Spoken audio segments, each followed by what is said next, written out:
Hey everybody, got a 1-2 mic check. Can you hear me?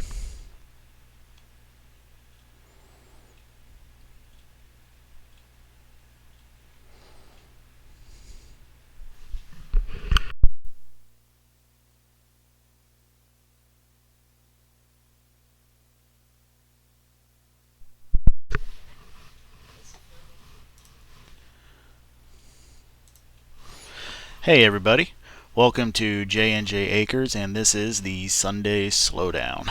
This is our program that is part of the homesteadnetwork.com. So if you're interested in what our live show is all about, why we're here, and who else might be doing it, make sure you head to the homesteadnetwork.com. They got a whole lineup of shows over there and things for you to check out. So do that. And I've got Brandon with me today. So I want to talk about last week and the problems that we had there, and we'll talk about the things that we've been doing on the homestead throughout this week, and then we'll open things up for questions and answers. I do want to say that my wife Jennifer is on the chat, so if you have a question, make sure you put it there in all caps, and we will try to get to your question just as soon as we can. I want to thank everybody who was able to tune in the middle of the week and do a test with me to try to make sure we didn't have the technical problems this week that we did last week. So thank you for all of that help. So one quick little plug. We are at 19,800 subscribers. If you have not yet subscribed to our YouTube channel, would you please take just that one moment to go ahead and do so right now. We're tickled to death to try to hit that 20,000 mark, and your one little subscription might be what does it for us. And don't forget to hit that like button over there. I understand you watch an hour-long live show, you're probably not going to come back and watch it again, and your comments will go away, but your thumbs up will stay there. So make sure you hit the thumbs up for us. All right, so let me take a quick little peek over here at the my goodness, look at everybody who's come out to see us today. Brandon, what do you think of that? Yay! Pretty excited about that? Mm-hmm. Awesome. All right. People noticed me. I thought I'd be invisible. Okay, everybody. Last week, I tried to talk to you about my history, who the heck I even am, and what we're doing here, how we got to where we are. And if you were a part of our live stream, then you experienced the massive technical difficulties that we ran into. But the majority of the story was captured by YouTube, and if you want to head back and look at the recording, it's almost 99% watchable without any breaks or interruptions. So you can go back there and get the general story. If you're not interested in doing that, here's the gist. In the past, I have been a security officer that got me into being positions as a dispatcher, as a range operator, where I was NRA certified to teach law enforcement how to use handguns and shotguns. I was a deputy emergency manager, and now I am the 911 director for the county that I live in. So if you want all the meat of that story, head back and watch that recording. Now, there was something else in my conversation with Brad over from Big Family Homestead that I thought would be a good thing to talk about. And I was reminded about these kind of topics in several of the videos that I have done recently. So here, for example, I did a video about the deer field and had a few people come back and comment about how planting a food plot is illegal where they are. That for their local regulations, that amounts to baiting the deer. I'm not talking about spreading out food on the ground. I'm talking about planting seeds that are specifically there so that the deer can eat them, and then you can harvest the deer. They also noticed that I had a salt block sitting out in this field, and how that would be illegal where they are. I asked a question about whether or not they would ever go hunting with a 5.56 rifle, and how that would be illegal where they are. And it really captured my attention on just how many different regulations there are depending on where you live inside of the United States, and I have to presume similar regulations throughout the world. A part of this really captured my attention because I was talking to Brad about local regulations for living off grid and things like that. He had mentioned in one of his previous live streams about whether or not, if we personally knew, if any of his viewers knew, whether or not it was even legal to live off grid without power wherever they happen to be. And I had a unique insight to that because part of my little other hats at work is I serve on the planning commission for our county. So I'm one of 5 appointed people that serve on this commission, and any time a major building project is involved inside the county but outside of municipal limits, so outside of the incorporated city and town that are within our county, then that comes across the commission that I serve on. And I was able to tell him, well, I happen to know that in our county, yes, if you wanted to live off grid, you would be allowed to. Which was an exciting thing to him because apparently throughout the country, the right to do that is dwindling. So this sort of brings up an interesting thought process because on one hand, I have this experience and this exposure of being on this planning commission where I understand that there are certain rules and regulations that do have to be put into place. Things that must be followed for the benefit of everybody, or otherwise giving somebody one freedom, as you might say, could later completely block 1,000 other people from exercising their freedom. And I'll give you an example in a moment. And I think that sort of correlates over to this hunting thing. Whereas while we have certain regulations on the dates, on when hunting season even is, when bow season is, when gun season is, whether it's gun with dogs, without dogs, and all these other little divvied up sections of time, we have so many less regulations than it seems to be throughout the rest of the country or many other parts of the country. And I wonder how much of that is because of honest to goodness conservation of a species, where we want to maintain the population of something like white-tailed deer, but on the other side want to be able to give people the freedom to be able to do something as simple as hunting, harvesting, processing their own food. So here in the state of Mississippi, because my name is on the deed for this land, I can hunt on this land without any other authorization. It's my land, and so long as it is between the time to hunt deer, which is to me a good regulation for the conservation of the species. So we're being conscientious. I know I said that wrong. We're thinking through when is the most appropriate time to hunt the deer to make sure that breeding mothers had a chance to actually go through gestation, wean off their babies, and then harvest an animal, rather than interrupting the ability and the process of procreation. So we adhere to that regulation of when we hunt, and with what kind of weapon we hunt, and whether or not it's a buck or a doe and the right size. But I don't have to pay for a special hunting license. I don't have to go to a hunting class, and so on and so forth. Mississippi regulations allow me to do the things I mentioned before about having a food plot, having a salt block, hunting with a huge array of possible firearms and other weapons. So I'm curious from your perspective if you have anything to add to the chat box here.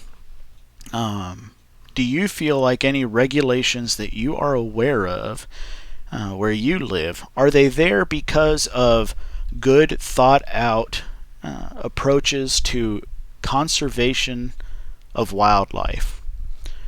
Or do you feel like they're there because, well, we don't want you to have that kind of a gun, so we're not going to let you hunt with that kind of a gun? Or, well, we don't want you to have access to this. Some sort of restriction of freedom. And as you answer that, I'm going to move on and try to get you thinking about whether it is one or the other. So back to this planning commission. We were talking about how we were making it easier or more difficult, whether or not a contractor could begin construction on a subdivision, what would typically have to go through a subdivision process, if he would be allowed to do road frontage plots immediately and start making an income from selling off plots that are already on a road frontage, and then do a subdivision plat for the area behind those homes that he would have to put in a road and meet all the specs and requirements for that. It was a consideration of, can we spur development by giving a developer access to immediate revenue, something that they could see a return on their investment for very quickly, and then later down the line they would make that larger investment. So in trying to figure out how to word this in regulation, one of the concerns that I brought forward was about making landlocked land. So hear me out.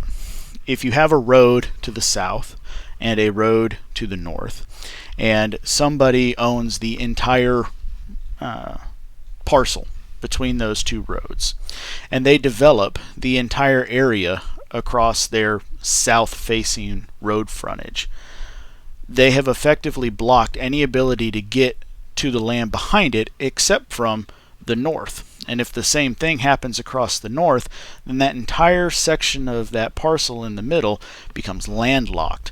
And how do we make sure that that doesn't happen? And so it seemed pertinent to make sure that regulations specified that right-of-ways would be permitted, or that somehow that the landlocked situation would not occur. We wanted to make sure that would not happen.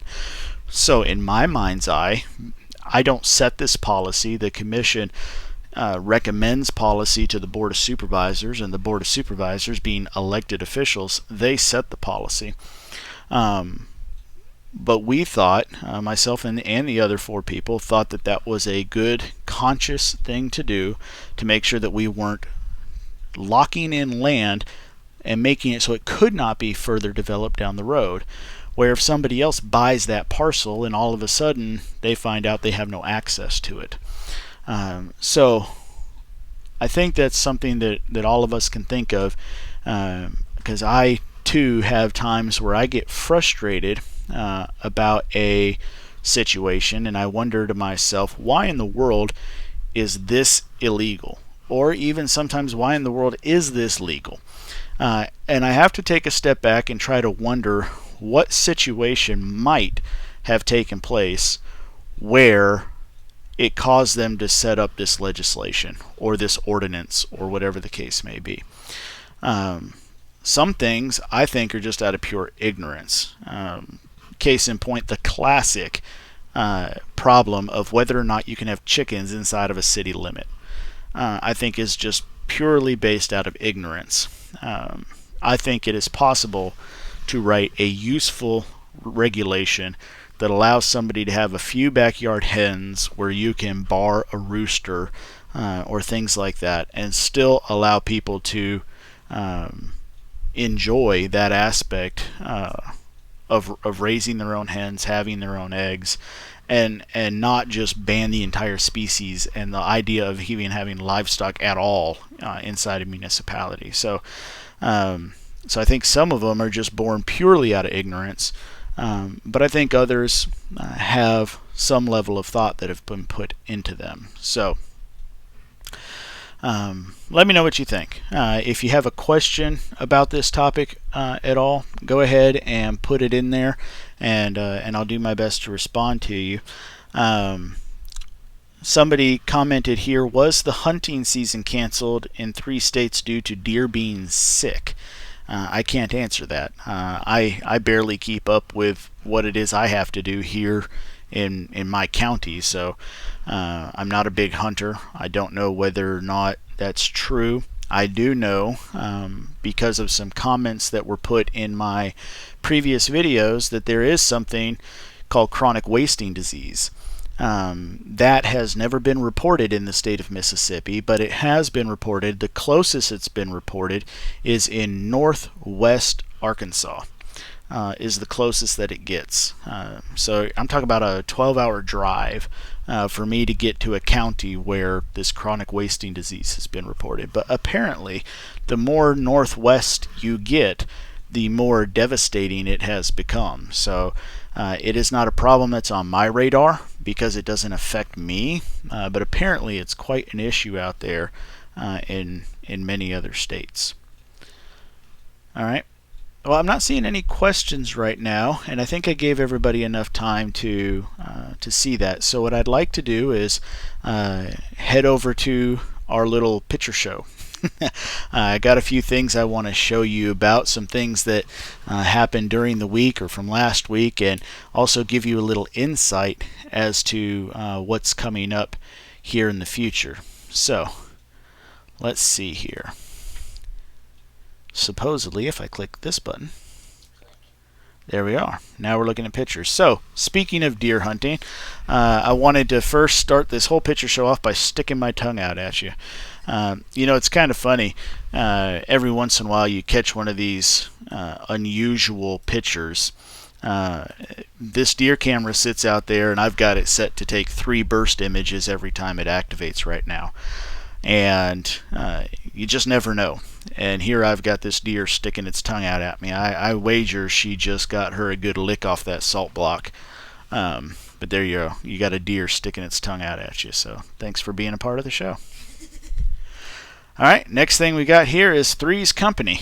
This is the most deer we've seen so far. You can see this picture's from 4 days ago. So we got 3 does here in the field, and looks like they are nibbling up what is starting to grow. I won't spoil everything for you, but there's probably another reason they're out in this field. You'll see that in a video coming up next week. That video was supposed to come out this week, but it kind of got bumped for that cute video of Leah helping me water the garden, or water this field. So we bumped that off to next week. Alright, and just kind of interesting thing here, the same 3, I would presume, little night owls out there.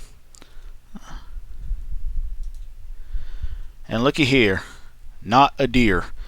Look what we got. We got the 1, the 2, the 3, and the coon. I don't know about the rest of you, but these coons, possums, and rabbits, they'll creep up. Not in every picture, but you know, maybe every other night or so. They'll be a part of the picture, or sometimes they'll get close enough to activate it itself. There's a pretty funny story about coons. We had some meat birds out in the yard several years ago, and we had just a mass die-off one day. And as it so happened, I put out a trap and I caught a coon, and processed that coon and took care of that problem. Well, I forget exactly how it happened. Jennifer, you might have to fill in the gaps of this story, but somehow or another, I don't know if it was something she heard or something the dog alerted her to, she ended up finding 3 little coons that were up a tree, and she had to dispatch them. And if I'm not mistaken, as the story goes, she got 3 for 2 shots and 3 dead coons. So don't like the coons. They're very voracious predators. Popping up all over the place. I thought this was another interesting little still image. So this is 2 deer just standing in the middle of the yard. And doesn't this look like a statue?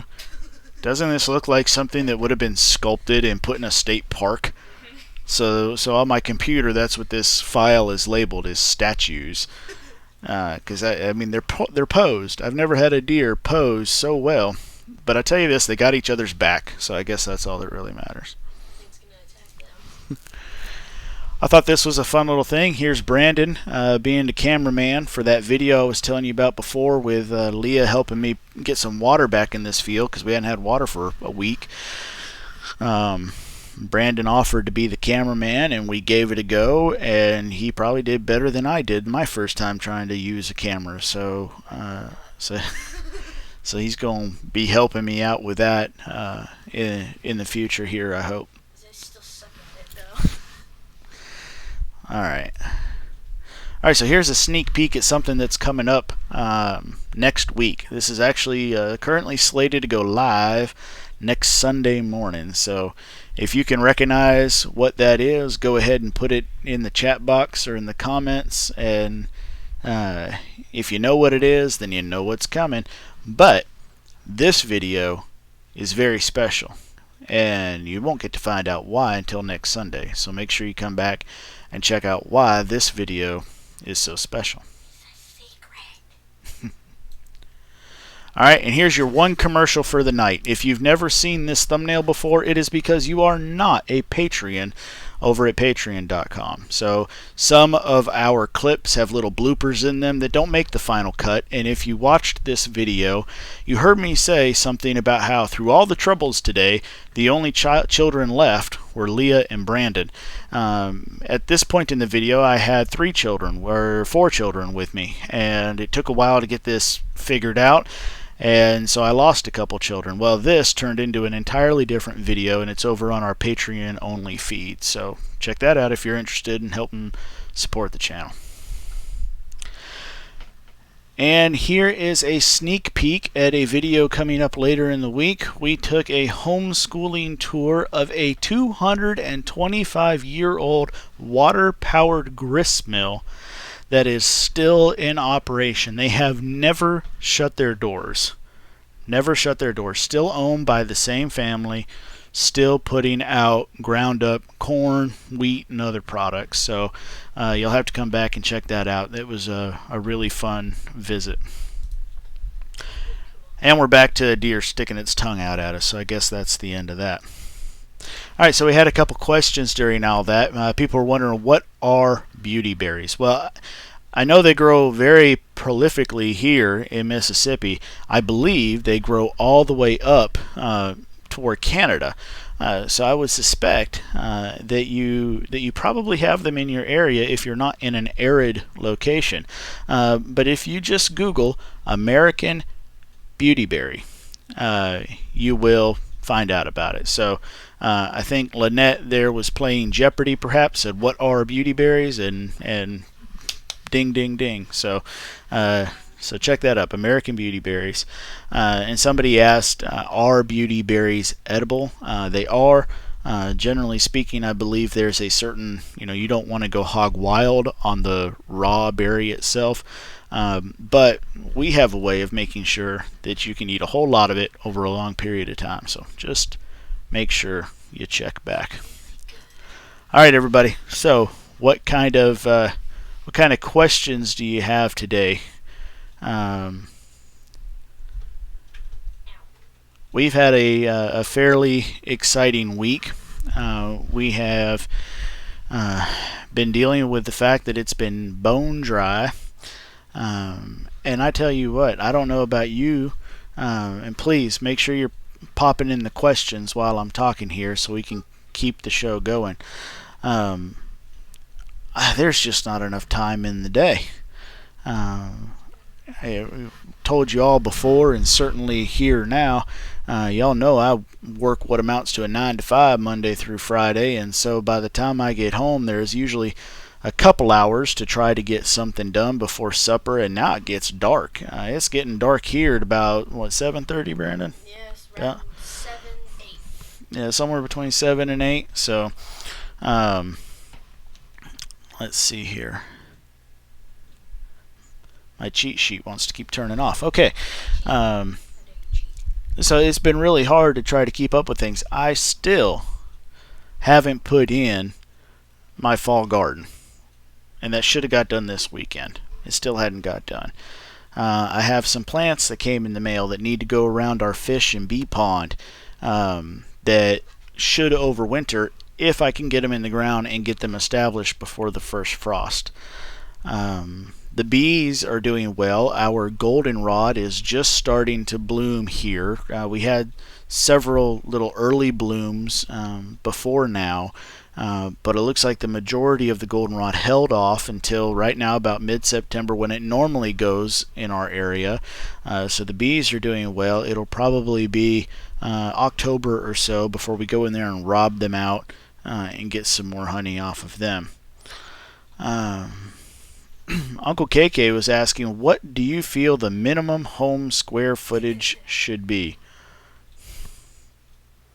I'm not sure how to answer that question, Uncle KK. I don't know that there's really,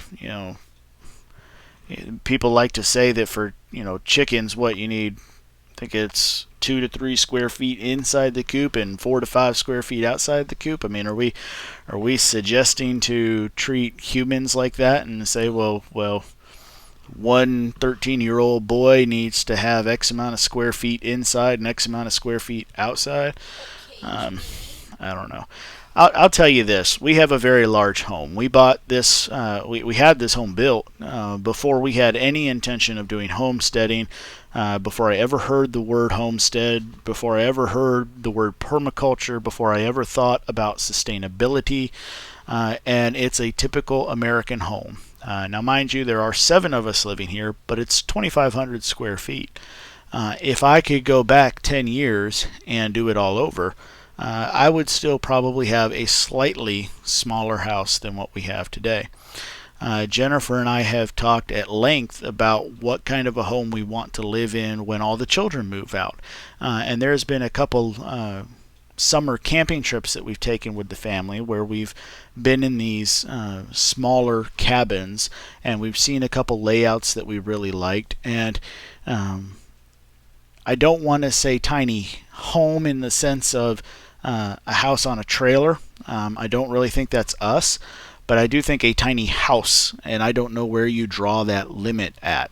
At one point, we had considered taking our home down to what would amount to 600 square feet, and that was expecting all 7 of us to still live in it.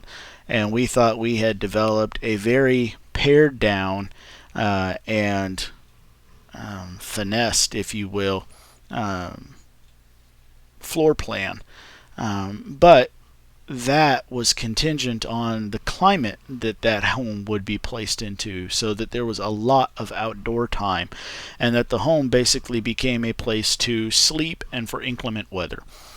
So I won't impose a particular square footage on top of you, but I would say that those are the kind of things that have affected our line of thinking, and are probably things worth thinking about for your situation as well. Let's see here. Homesteading Daily says, I live in New York and I want to start to raise goats for milk. Do you have any tips for me? Well, I would first double check your regulations. Make sure you're not going to run into a problem down the line if you have a neighbor who says, hey, they're drinking raw goat milk, and somebody causes you trouble down the line. And I am glossing over whether or not that should ever be a problem, and just skipping to the meat of the matter and saying that you should first go off and make sure, I presume if you're doing this, you've actually tried raw goat milk. It does have a different flavor than cow's milk. It even has a different flavor than raw cow's milk from off a neighbor's farm. So make sure you like it. Make sure you understand the limitations that it has as far as quantity and how much byproducts you're going to get off it. It's not like having a cow where you're going to get so many gallons that you're drinking, making cheese, and making butter all in the same milking. It's just not how it works. And then again, with that, be realistic about how many goats are you going to be milking to be able to keep up with what you expect to consume. So really the same advice I give when it comes to gardening. Don't get into it until you know what you're actually going to eat. If you go and try somebody's goat milk and you like it, Find out what kind of goat it is. Is it a Nubian, an Alpine, or whatever? Find out what it is they're feeding them. Are those goats on alfalfa, on wheat hay, on a particular feed, on straight local natural pasture? Find out what it is and then move forward, because any of those things can affect the flavor of the animal's milk. So that's what I would say there. Lonely Prepper Homestead said, do you and Brandon like to fish? Well, I would say we like to, but we don't do it. We don't ever have time to do it. We actually bought a hunting license 2 years ago and went to the local. There's a stocked lake just down the road from us, like less than 2 miles away, and I think we went twice. Yeah, we still have a fishing rod outside on the deck. Yeah, still have the fishing rod. We went fishing when we went to Tennessee, and had fun with it. Caught a fish. Didn't Yeah. live long though. Yeah, we caught. Yeah, yep. So anyway, I loved fishing out in Colorado. Brandon was too young to remember that, but I personally like river fishing a lot more than I like lake fishing. So take that for what it is. Do you use the Back to Eden gardening method? Jackie asks. Jackie, I have done a Back to Eden garden method. I have an entire playlist on it if you'd like to try to go find that. And depending on your point of view, depends on whether or not I did it right, and if I did it right, whether or not my opinion matters. So my opinion is that wood chips specifically, or really anything organic, on the ground here in Mississippi decomposes more quickly than I care to try to keep up with. I put down several inches worth of wood chips on top of several layers of paper, and by the end of the season you wouldn't know that I had put down a wood chip. And I'm not paying for that many chips, and I currently don't have the time to try and make that many wood chips on my own property. And the whole idea of getting free wood chips, good luck. It doesn't happen. I tried and tried and tried. I even had people come to my property and tell me, yes, we will drop off wood chips, and they never showed up. So don't bank on it. Are there people out there who get the free chips and could put it down 2 to 3 times a year and keep up with decomposition? Sure there are, but it's not working for me here, and I'm not putting too much more effort into it. I will say that a covering on the soil does retain moisture, does improve soil quality because it does improve the ecology of the soil, bringing in worms and all the other little insects and microbes and things that get down into the soil. So it is not bad, it is good, but it's good for everything. So the grass is going to come into that area and want to grow in that same fluffy, loose soil that you just created as much as your lettuce is going to. So there you are. That's what I think about it. Old Ways, New Times asks, what does everyone think is the best medium to use for raised beds? Well, I guess he's asking everyone, not particularly me. So, heck if I know. Compost. That's my answer. Compost is the best medium for raised beds. Sandra Cobble asked, are you going to hunt the deer at the Salt Lick or just providing for them? I will probably hunt them there. Mississippi allows me to do that, and those suckers are heavy. I have no intention of going out there and taking down the Salt Lick, waiting a week, and then going back and then hunting or anything crazy like that. I plan on leaving it there, and I will hunt the deer that shows up when it shows up. Let's see.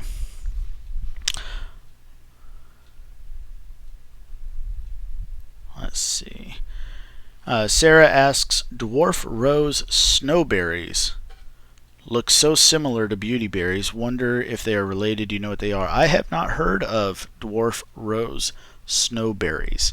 That's a new variety to me. I will have to look that up, and I do not know if they are related. But what I can say is, if it's an issue of a common name problem, I know that if you Google American beautyberry, that you can get the actual scientific name, the Latin name, the botanical name. And then with that, you can also do the same for the dwarf rose snowberries and see if it comes up with the same thing. And something as easy as Wikipedia will tell you whether or not they're in the same family, etc. So I'm not going to try to do that live, but that'll be something we can both go do later. All right. Roy and Faye Cartwright asked, do you have trouble with fire ants? Yes. I've been covered in fire ants before. I mean, no, covered in them. Yeah. Ow. So fire ants are a big problem, and they are usually one of our few forget it, we're just going to use something. I have used and will still to this day use Amdro on a fire ant bed. It is bait that they take up and take down into their nest that they consume, and then they die. Does that put some kind of an ant poison into the soil? Yes, it does. Am I concerned about it? No, I'm not. I use Amdros in places where my children are more likely to be. I do not put it in the middle of my garden. In my garden, if you go back and look at our videos, you're going to see things about using orange oil to deal with ants, and I found that to be very successful. You can buy orange oil, or you can extract it yourself from orange peels. So if you go to the store, and of course the trouble with this is usually oranges aren't quite in season at the same time, so I do mention that you can buy it in case you want to have it at the right time of the year. But anyway, the orange oil, you just take a few orange peels, you put it in some water, you raise the water just before boiling. You don't want to boil it. Boiling it destroys the oil. I mean, I don't know that this is the scientific way of saying it, but it makes the molecules burst and it breaks the oil apart, and so it's not going to do its job when you put it onto the anthill. But bring it just to about boiling, and then you set it off to the side. Let that stew for a little bit. Take the pot outside and just dump the whole thing on top of the anthill. And something about that orange oil does something to the exoskeleton of the ants, and they will die. And I've killed off dozens of anthills that way, and so I would suggest to you that that is a possible solution for your fire ants. Brandon Cockeyed Homestead is asking, what does Brandon like most about the homestead? You're not going to hear anything, but let's put the microphone next to you now. Hey, I got a microphone now. Brandon, what do you like most about the homestead? Well, I like helping with the videos, the gardening outside, especially with the grapes. I love the grapes. And then eating it all. Eating it all. Sounds like an ant more than anything. Yep, and helping with the camera. What kind of things are you having to be responsible for on the property right now? I don't, well, I was responsible for the goats, but then they're Well, gone. what chore did you do outside today? Mowed the lawn, with a weed whacker. So we got a weed whacker to try to deal with those tight little areas where grass wants to grow, like up on our swales and things like that. Things where we don't want the grass to grow, but we hadn't figured out a way to really stop it, despite everybody's effort on helping us. So you can answer this one. Tall Oak Farm is asking, do we homeschool? I saw that up there. I wasn't gonna say anything because I didn't want to interrupt and be rude. But, So, about what kind of things you have to do for homeschool? well, let me think here. We do a lot. Right now we're learning some cursive writing. We do an online website. We do reading. I just finished the newest Harry Potter book. Yay. And I intend to read through each and every one of them again. We do a lot. I'd be explaining for a while. How old are you? I am 13. Take the headphones, they're not mine. Somebody said that I needed a mic. Yeah, sorry about that. About the microphone. That's one of the reasons I wear this is because of how good of a noise canceling thing this is. And if I have a child make it to my door, hopefully it won't disturb our talking here. Um,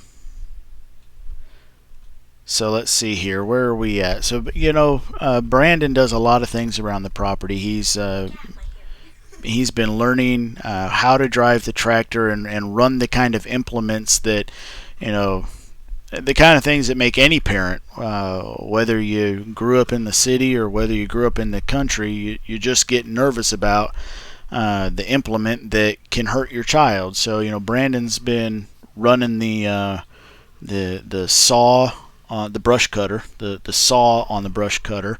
He's been learning to drive the tractor. He's just now starting to be allowed to use the implements on the tractor to make sure that he's thinking about what he's doing and his whole surroundings before he turns on the PTO and things like that.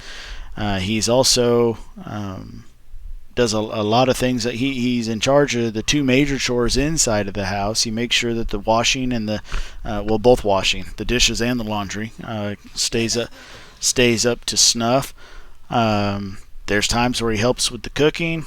Of course, there's his regular homeschooling, the reading, writing, and arithmetic that we make him do. And then, of course, we go on these little field trips as well. So. People think that I'm awesome. I can see in the comments everybody saying he's awesome. So what do I think is a good reference book to have on the homestead? Well, up there behind me, let me see if I can't get my hand pointed the right direction. I'm not sure. Let's see, I'm looking at the wrong thing. So over here, that's my homestead library right there. So from right there to right at that snow globe there, that's my homestead printed library, and you're going to find everything up there from our book, our two little books that are out, Your Dream Homestead, Where to Start, and Starting to Grow. And we've also got there's a pole barn book that came out from Paw Mac. If you're not familiar with his YouTube channel, The Farm Hand's Companion, check that out. But I have one that came out before he wrote his. I like his better. But there's building, how to build buildings, chicken coops, pole barns, those kind of things. DIY books for repairs around the house. There's canning books and preservation books. There's several permaculture and gardening kind of books. So that's what's up there. And then down in the corner behind me there, you can even see a select some DVD selections that go along with that as well. And then up in this corner here is even more interesting. These are all the old Boy Scout books that I have. I've got my grandfather's Boy Scout of America handbook all the way up to the one that I had, and even one from the foreign country of Canada that I got at a jamboree one time. I traded some badges for a Canadian book. So those are some very interesting reading and reference books as well. So there you go. Tons of building books in my closet, like this entire box full of heavy building books that were Grandpa's. Yeah, Grandpa Chris had a whole bunch of handyman repair kind of books that are still taking up space in Brandon's bedroom closet. So. Those were given to me. I've just got to figure out where I actually got to put them and get to reading them. And Tina is proud of your hair, says her little one is 4 and not had a haircut yet. So, Brandon just likes having long hair. And if I had thin hair like he did, I've tried growing my hair out. And I can't stand it. It gets so hot. It's why my beard is trimmed. Y'all remember when I had a beard down to here, don't you? But I'm so hot-natured as it already is, and I've got to keep my hair trimmed. I can't wear my hair like Brandon does. So, if he wants it long, he wants it long. And every once in a while, I threaten that if he doesn't behave, I'm going to chop it off in his sleep. And so, hey, it's a win-win. I hide in my room after he says that. Big Bear asked how far I made it into Scouts. I made it to a star, and then I got a job, and apparently the paycheck was more important to me than making it to Eagle Scout. However, I then turned around, and despite never making it to Eagle Scout, served as Scout Master on 2 different occasions and had a blast doing that. So, let's see.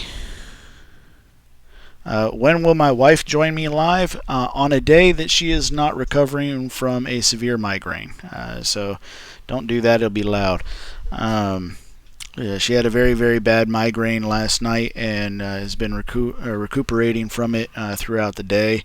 And I certainly don't expect her to sit in here and try to join me live. And really, managing the chat is something where we just got a little system set up. She's in the bedroom behind this door, and if there's a question, she sends it over to me on a private message, and then I don't have to try to keep up with the chat. So even if she were sitting right next to me, either we're going to completely ignore you guys while we just talk and never answer a single question, or she's just going to be sitting there with her nose into the chat log telling me about questions as well. So Put up a grin.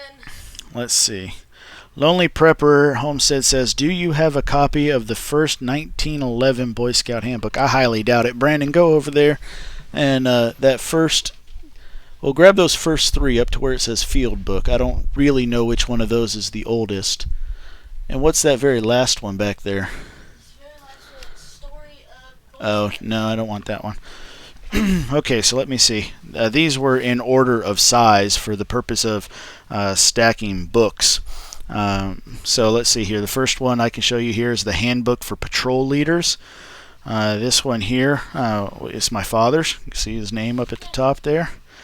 And this was copyrighted at some point in its life, I presume. Maybe it wasn't. I'm looking for a print date or something like that, and it's not on the title page like one would presume it to be. That's interesting. Okay, here we are. First printing was July 1929. This printing came out in 1945. So that's how old that book is. The next one up by size. This one has been a little bit worse for wear. It's falling apart. Sorry, Dad. Let's see. So this would be my father's Boy Scout book. I could have swore I had my grandfather's. Maybe it's just not up there. Maybe I was just wrong. So this would appear to be my father's handbook. I see a date in here of 1945 as well. Oh, here we are. Copyright 1943. So printed December 1943. So that would be the Handbook for Boys, Boy Scout of America. But I mean, you can go through here, and things that we're talking about in prepping and homesteading are just part of this. I mean, here we are, we're talking about different kinds of animals, different kind of, well, this is the weather. This is different kinds of clouds, and you can learn about what the cloud is and what it's there for. I mean, just all sorts of stuff. These are the things that people today aren't learning about that, I was learning about in Boy Scouts. So, it's just, here, animal tracks. How many of you on social media see people post pictures asking what kind of animal track that is? And I've probably got 5 books up there that all tell me what they are. Well, all right, so the last one here, Boy Scout Handbook. So this is the official one here. I'm guessing this was from later in life. Yeah. Let me see. Copyright 1959. This was the 5th printing in 1963. So just a newer version of my father's Boy Scout handbook.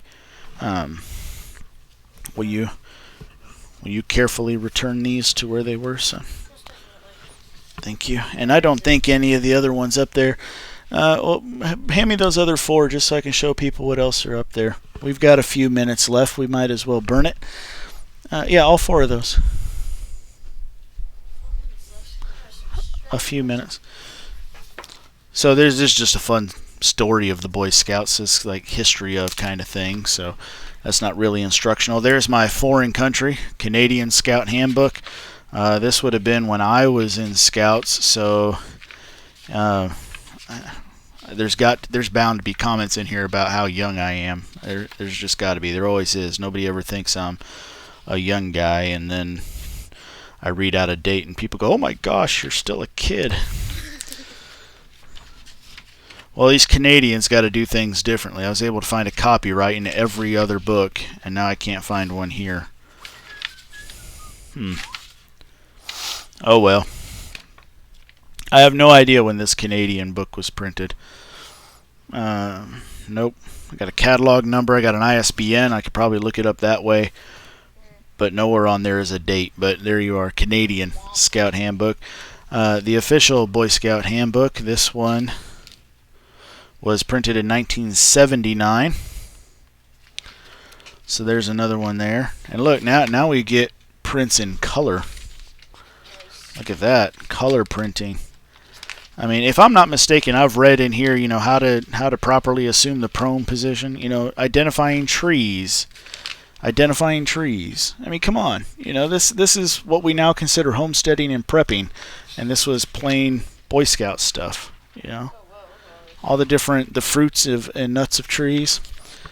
And this is a field book, Boy Scouts America. And something tells me, if I remember right, this was my favorite one when I was young. This one was printed and first published in 1944. This was the third edition in 1984. So I think this one is more of like the adventurers kind of thing. And look. Survival preparedness. I love taking the survival and wilderness courses in merit badges. So anyway, all right, back to some questions here. Jennifer, I don't know why you forwarded me the question. Your wife was a brownie and a junior. I'm getting confused.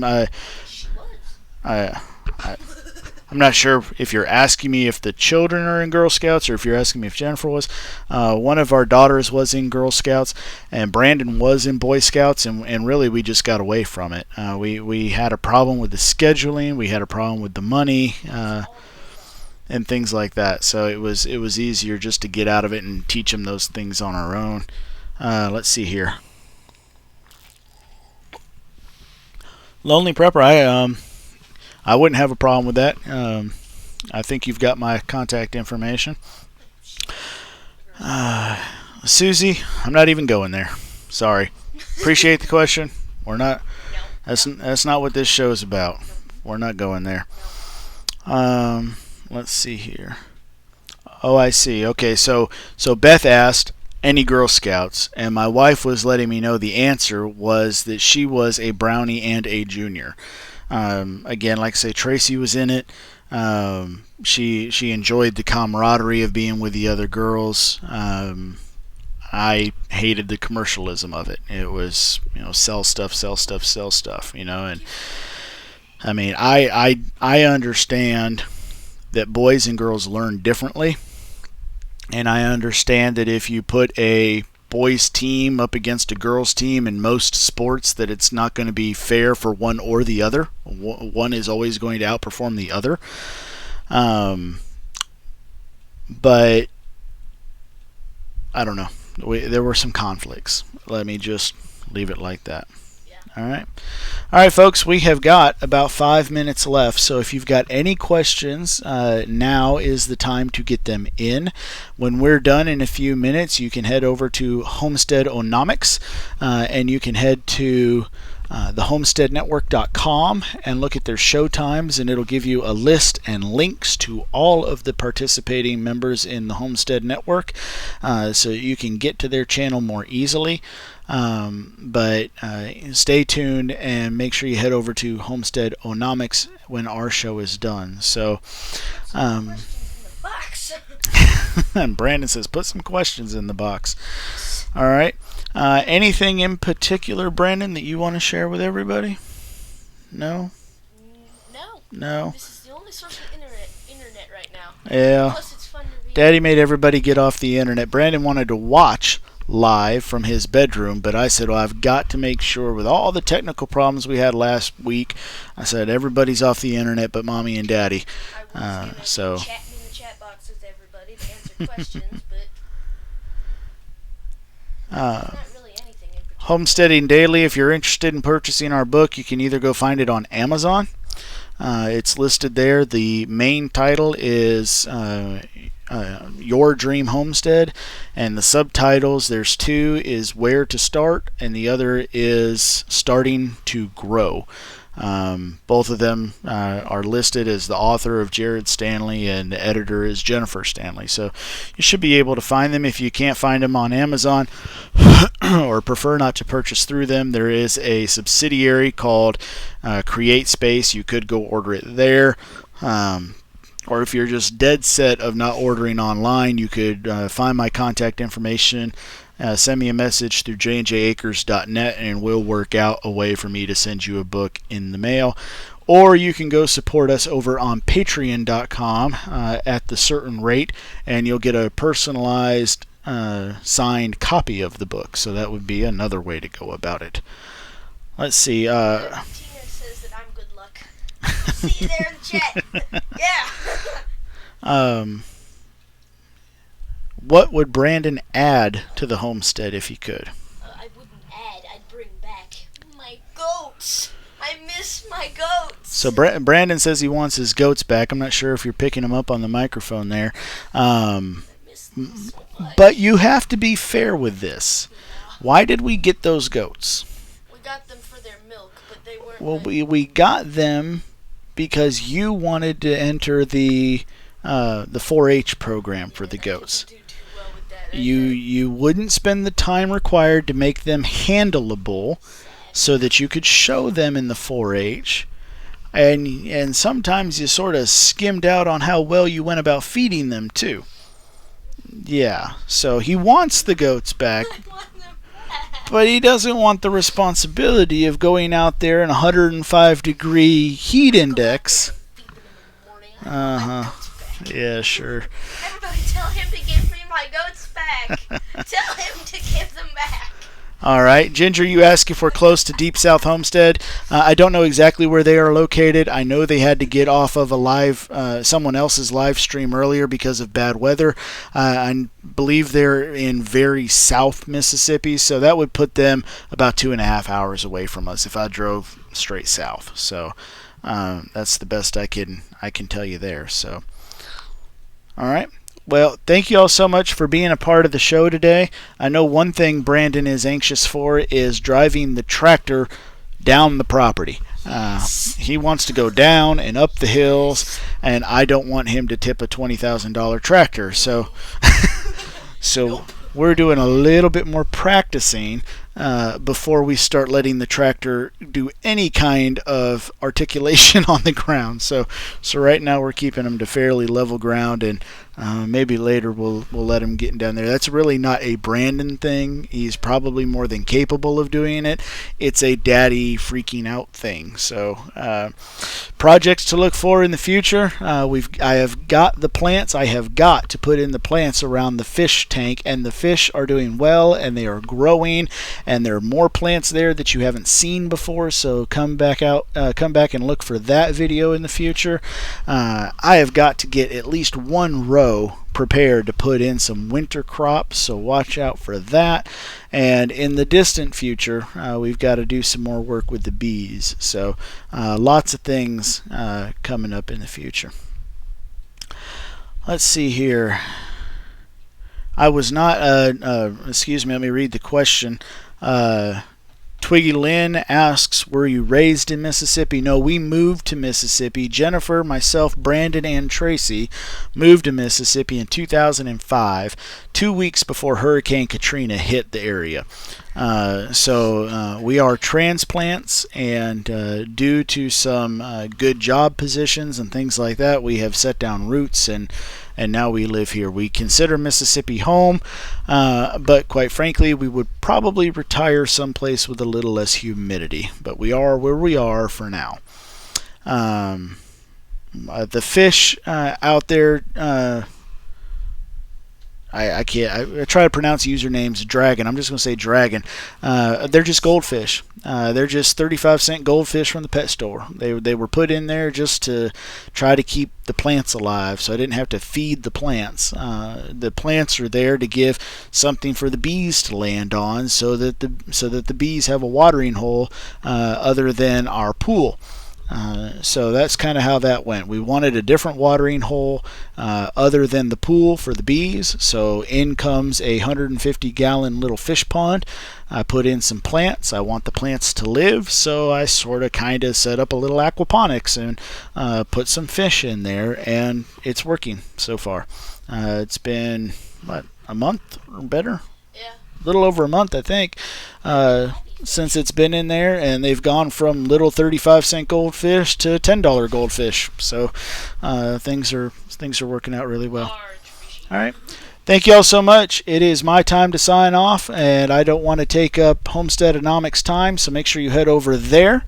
Last question. We moved from Colorado. We moved here from Colorado. We lived in Castle Rock, Colorado before we moved here. So I'm being told by Alderman Farms not to be in a rush. I guess Homesteadonomics either isn't up live yet or might be having some technical problems. I'm not sure what it is. So we moved here from Castle Rock, Colorado. We lived all around the Denver metro area. We lived in areas that if you're from there you might know. We lived in Aurora. We lived in Thornton. I worked in downtown Denver, the city and county of Denver. My sister lived in Centennial. Brandon was born in Colorado Springs at Fort Evans. Tracy was born in Sky Ridge Hospital in Centennial, Colorado. Kind of fell down on our lucks, and well, you can hear that story if you go back and listen to the message from last week. From last week, and get that story. But we had moved from the metro area to just over a ridge to the south in a town called Castle Rock. And I don't know what the place looks like now. It's been 10, 11 years. But at the time, it was a really awesome place because in less than an hour, you could be in downtown Denver and go to the zoo, go to the museums. You could drive an hour and be up into the mountains and the high plains. One of my favorite spots we ever went to is a little ghost town, an old mining town called St. Elmo. So lots of little fun things like that. Jennifer and I have some fun stories of going up to back country camping and hiking in Rocky Mountain National Park, and going up to Fort Estes and Ruck County where Steamboat Springs and all that kind of stuff. So I mean, we loved Colorado, but it wasn't working out for us financially at the time, and we had to move along. So Homesteadonomics isn't going to be able to make it tonight. I know that sometimes it conflicts with his work schedule. So I'm going to ask you again if there's any questions. I do not have anything prepared to talk for another hour, but if you have questions, I'm happy to interact with you. But you're going to have to help me keep this thing going, or we're just going to keep telling the same story over and over again. I see. I see that Donna asked if there was snow. Yes, there was. I'm told that there was lots of snow. There was. We lived in an apartment in Colorado Springs, and at one point there was so much snow it went up to the handrail at the balcony, and all of the trees outside looked like there was more snow than tree. So there was certainly plenty of snow, but snow in Colorado and snow in Mississippi are entirely different things. And let's see. Okay. I too enjoy the humor of 1 inch of snow and everything shuts down here in the Deep South. I mean, it's just ridiculous. I went to work 45 minutes away with 4 feet of snow on the interstate. But here in the South, you get 1 inch of snow and it's shut down. Like, school is out. Yeah. And that's there's some humor there, but at the same time, kind of go back to what we talked at the very beginning of the show about with regulation and why might things be this way. Well, in Colorado, you have the snow plows, the men to run them, the sand, the chemicals that keep the road dry and not able to freeze over, and all those kind of things. Where here in Mississippi, there's no budget for things like that. There's absolutely nothing. So as soon as the road freezes, that's it. You're done. Unless your local municipality's public works can get out there with a dump truck with some sand and slowly let it go across the ground, you've got no way of stopping the road from freezing up. And so now it's a question of, well, do we want to be responsible for putting kids in school buses when we can't verify whether or not the bus is going to make it to the school safely? And if we're not going to put the kids in that kind of situation, well, then the parents need to be home to take care of the kids, and so the whole place just shuts down. That's all there is to it. Now, sometimes, because of the way our climate is, it turns into a huge joke, because sometimes they will be on the cusp, and it's either we're going to get an inch of snow that will stick to surfaces, or it's going to rain, whether or not we drop that 2 degrees or not. And It only snowed really good like once, and it's been Yeah. years. Yeah. I mean, it was pretty, but gone the next day. Yeah. We had there's a post over on J&J Acres. You can search for it with the title 4-Hour Mississippi Wonderland. The whole place was solid white until about lunch, and it had all melted by then. So sometimes we'll sit there, and the schools, the county, the city, they'll all shut down. Nothing will be open, and all it'll be is rain because the snow didn't come, and it's just a big joke. And I'm sure somebody gets their wrists slapped. So, let's see here. I think that's pretty cool. I haven't heard about that. Have you heard about building an HHO generator for free energy? I don't even know what an HHO generator is, so you're going to have to explain that a little bit more. HHO, I don't even know what that algorithm or that algorithm. That's math. Did you notice? Yes. Yeah. I don't even know what that acronym could be. I think I reached my hour limit. My brain's starting to shut off here. How was your honey this year? We got 17 gallons off of 5 hives in southeast Kansas. We had a big problem with swarms this spring. We had initially intended to split our hive, but money needed to go elsewhere, and so we did not buy hive boxes. And our hive threw off at least 5 swarms. 5 swarms that we saw one way or another. We did end up splitting the hive after that, and so the hive, of course, was fairly weak. It has the new hive we haven't done anything with. They're still kind of fumbling. Trying to figure out what is this. The old hive is producing honey. We have taken, I'm going to get it wrong now. Uh-oh. I want to say it was about 1.5 gallons. It It was something, I don't know. Actually, it was that much. Yeah, 1.5 gallons. But that was just for the spring flow. That was after all those swarms. We were still able to get 1.5 gallons off it and not take all the honey. That wasn't a raid of the hive. That was somebody asked to buy honey from me, and so I went and collected some honey. Goldenrod is blooming now in our area, so probably about the end of October or the beginning of somewhere in that frame. Somewhere in October, we will rob them and leave them with just enough frames to get through the winter. We've done that twice now, so I feel pretty comfortable about how much honey I have to leave them. We do not feed them sugar. We don't do anything. They've overwintered twice now, just on honey stores of their own. So that's probably what we will do with that. Let's see. Snow in Mississippi. Didn't know it did that. Yeah, like Brandon was saying, it's a rare occurrence, and when it does happen, I mean, it's a big thing just to be excited about flurries. We've had flurries. Yeah, it's like sprinkle, but it won't stick to the Yeah, it ground. won't stick to anything, but just oh, there's snow in the air, and it's a huge event around here. I mean, whichever side of the fence you go on, some people are tickled and excited about it, and it's a big mystical thing like snow's falling. Other people put on their best Scrooge hat and just Like, oh, it's gonna be soggy. yeah, they're really upset about the whole thing, want nothing to do with it. My wife is of the opinion that if it would stay in the 60s and snow, it would be paradise. So, I mean, hey, take it for what it's worth. Do you find that your family doesn't have allergies because of your honey intake? I was told to get local honey to help with my allergies. You know what, Twiggy? No. I don't find that. My wife grew up in what amounts to be the desert. It's just the easiest way to make a short story out of this. And I believe, I am not a doctor, all those fancy disclaimers.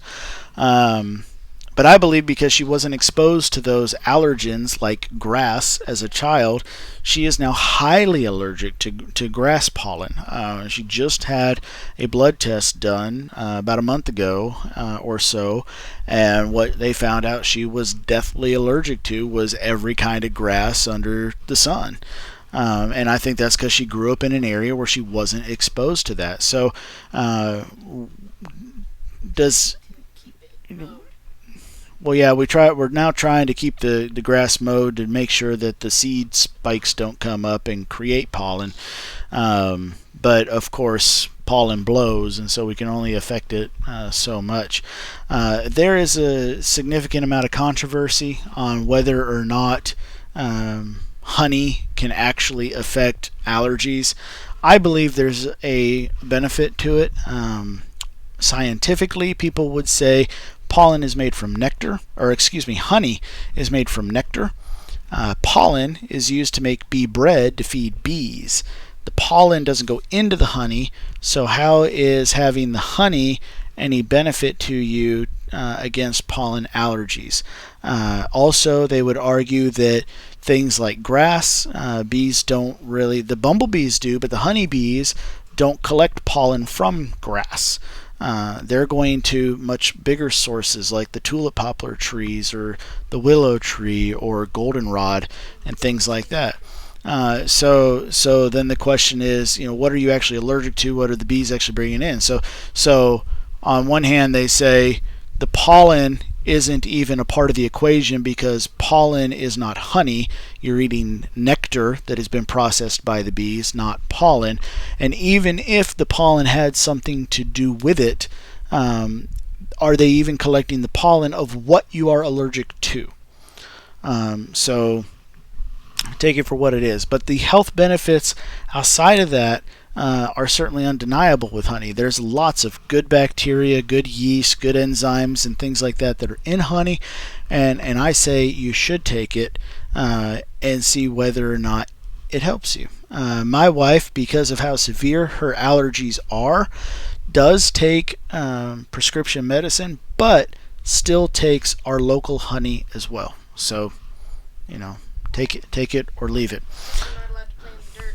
Double Dog says so. Oh well, I guess we can't go outside anymore. Big Bear's ready to pick up whenever I'm ready to go. So we'll probably Big Bear. I appreciate that. I'm looking to get to beds because I got to get to work in the morning. So we'll probably start slowing this down. If you have a question, get it in now. Last call. Last chance. Last chance. In the box. Sandy Hollow Homestead said that HHO generator uses big words, Sandy, big words. Don't make my little brain hurt. Splits water into base molecules, 2 hydrogen, 1 oxygen, and you can run gas engines. Yeah. Electrolysis. You can run gas engines and burn in your gas range too. Okay, so now I have to go back. Have you heard about building an HHO generator for free energy? I had not heard of that. I've heard of all sorts of hydro-powered electric generators, but I have not heard of something that would split it out so that you could burn the hydrogen. That's interesting, and I wonder about its safety. My understanding is that hydrogen is very combustible and something that would need to be well contained and cared for. So, yeah, I'd have to learn more about it. I didn't know that was a thing. All right. Last call, Brandon. Anything you want to say? I will be back on the next one. All right. So Brandon's excited about being a part of this. thank you all so much for being a part of this. Please make sure that you hit that like button before you run out for the night. If you happen to come back and be able to be a part of the replay, then make sure you come back and leave your comments below, because this chat just disappears into the wasteland of the internet once the live stream stops. So we'll have an hour-long video and no comments on it unless you come back and add some useful insight. Donna S. Points out this is very interesting about goldenrod versus ragweed. Maybe I've been hating the wrong plant the way I see it. So if you want to learn more about goldenrod versus ragweed, go back on our channel and search one of those. Search goldenrod, search ragweed, and a great lady named Mandy, who used to be a part of an apothecary that we use called Sweet Gum Apothecary up in Starkville, Mississippi, will teach you the difference between goldenrod and goldenrod and ragweed. Chances are, if you have bad allergies this time of the year and you see the bright plumes of yellow plants and you think, oh, that yellow, that's the pollen, that's what I'm allergic to.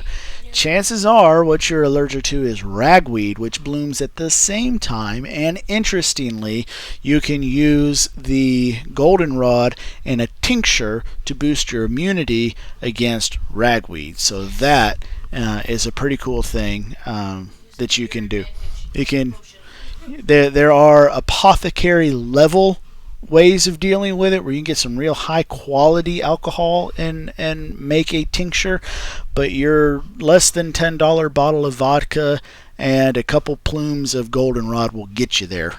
So go back and watch that video and she will teach you all about it. So alright, with that, adieu. Thank you all so much for watching. Big Bear, thanks for picking up the extra time tonight. And y'all make sure you head over to thehomesteadnetwork.com to learn all about all the other show times. And Brandon, tell everybody goodbye. Goodbye.